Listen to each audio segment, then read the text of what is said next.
রাসূল সাল্লাল্লাহু আলাইহি সাল্লাম বলেছেন, যে ব্যক্তি হালাল খাদ্য খেয়ে জীবন যাপন করবে এবং আমার সুন্নত অনুসারে আমল করবে এবং কোনো মানুষ তার দ্বারা কষ্ট পাবে না, সে ব্যক্তি জান্নাতে যাবে।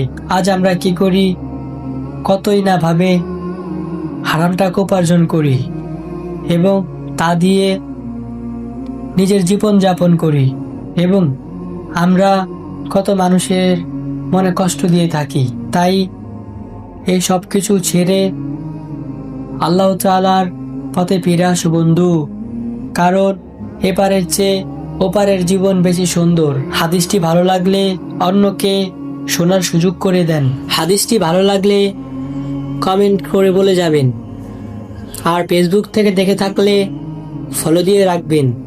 ইউটিউব থেকে দেখে থাকলে সাবস্ক্রাইব করে দিবেন, কেননা নিত্য নতুন ভিডিও ছাড়া মাত্রই যেন আপনি পেয়ে যান।